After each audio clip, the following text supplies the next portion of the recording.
Hi, this is Guy Kent, the Questing Parson, and welcome to the QP interview. Our guest today is the Reverend Paul Turner, the founder and senior pastor of the Gentle Spirit Christian Church in Atlanta, Georgia. Paul, I wanted to just give some brief kind of introduction. Tell me how you came from an average, standard brand, United Methodist teenager, all the way to the pastor of a church that is ministering to the GLBT community. When I was younger, I was part of the lay witness mission that came to our church in Illinois. I got, one of those altar call experiences and realized right after Dr. King was assassinated that I wanted to go into ministry, because that seemed to be the answer for stopping people from killing each other. And with that, which was about 7th, 8th grade, I guess, everything moved forward. I mean, everything that I did was geared towards going into ministry, the youth fellowship.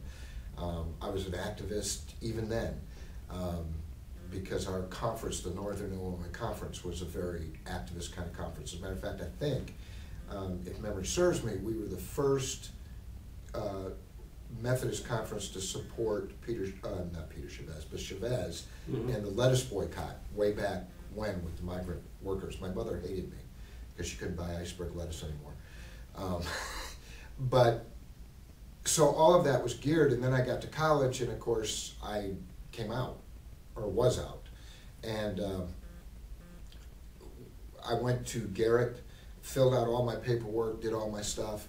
And as part of the interview process, and again, my memory gets foggy. I don't know whether it was somebody who was interviewed or maybe the dean, maybe, sat there and said, wanted to know if I was gay. Just came right out and asked, am I a homosexual? And I was stunned. I just kind of went, huh?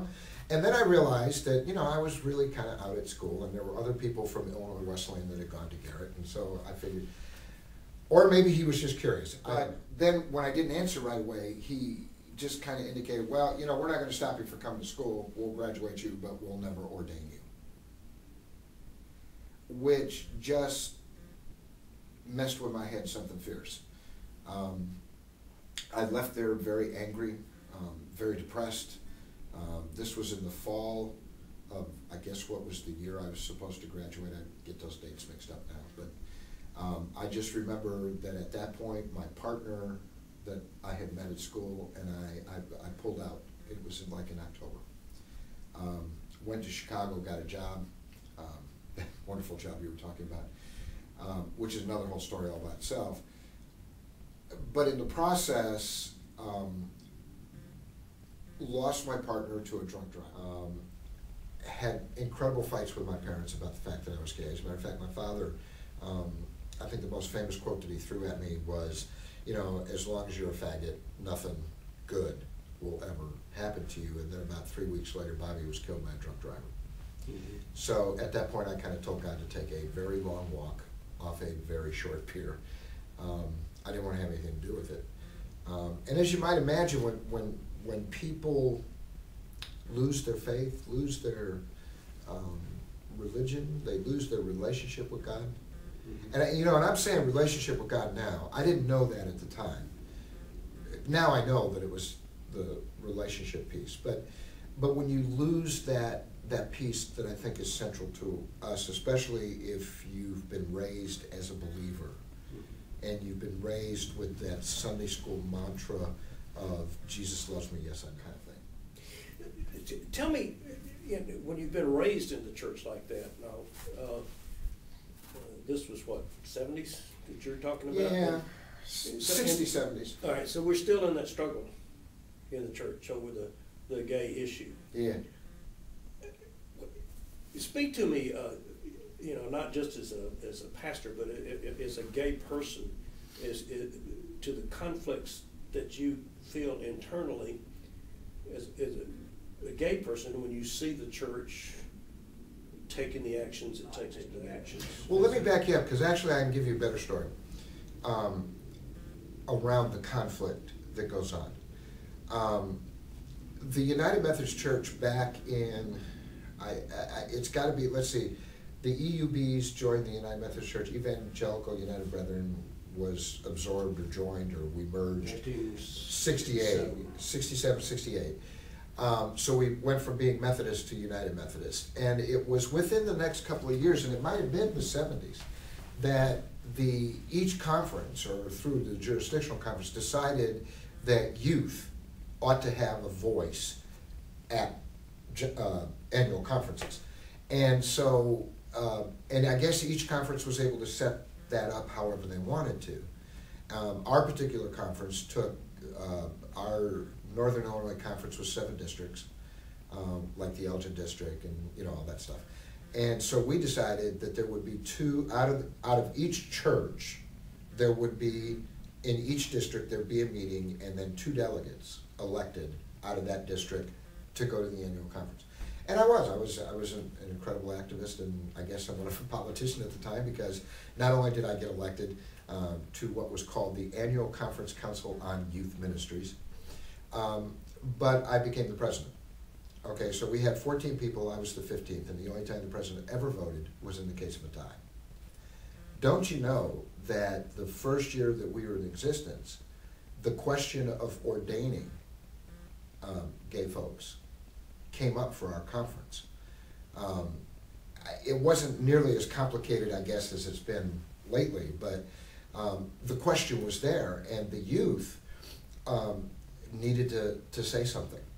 And don't you know, it was tied as to whether we would support the ban, and I forget how it was worded, but essentially that's what it was saying that the youth wouldn't support ordaining homosexuals. Now here I am, out, open. Well, no, I wasn't really out, but I was kind of, as much as a kid could be.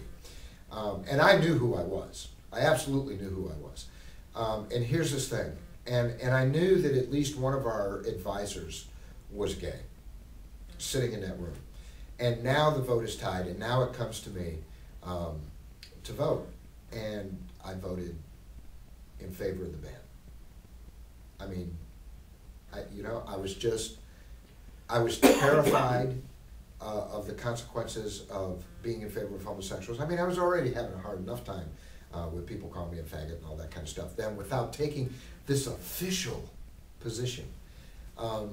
So that's really where the conflict started. I mean, and you and I have talked over the years. I mean, it just kills me every time I see the church take a step back, because the United Methodist Church, to me, and the Methodist Church, has always been ahead of the curve. They've always been on that side of, I was hungry and you fed me, I was thirsty and you gave me drink. And so as I watched, I couldn't be prouder of what's ended up happening in the Methodist Church, at least in the Northern Illinois Conference. You got Gregory Dell, who said, look, I'm going to marry folks, over there at Broadway United Methodist Church, and then the Jenkins brothers came out, and so again, I guess I was part of the right part of the church, but it tears me up. It tears me up when I read what happened out at the annual conference, where Soul Force went out there and folks, general conference, and they tried to say, hey, this is us, and then to read some of the comments of folks, and I'm like, man, this is my church. These are the people that taught me that Jesus loves me. And maybe that's why today, I guess some people would say I'm kind of cynical about the mainline church, because I think that we're afraid. And because we're afraid, we do some incredibly bad. We'll take a break right now for YouTube. If you're watching on YouTube, we're limited to a 10-minute session. So if you're watching on the podcast, while we take this YouTube, folks, go to part 2. Those of you who are watching on the podcast can now just enjoy some music and a couple of pictures for a few seconds. Then we'll be back.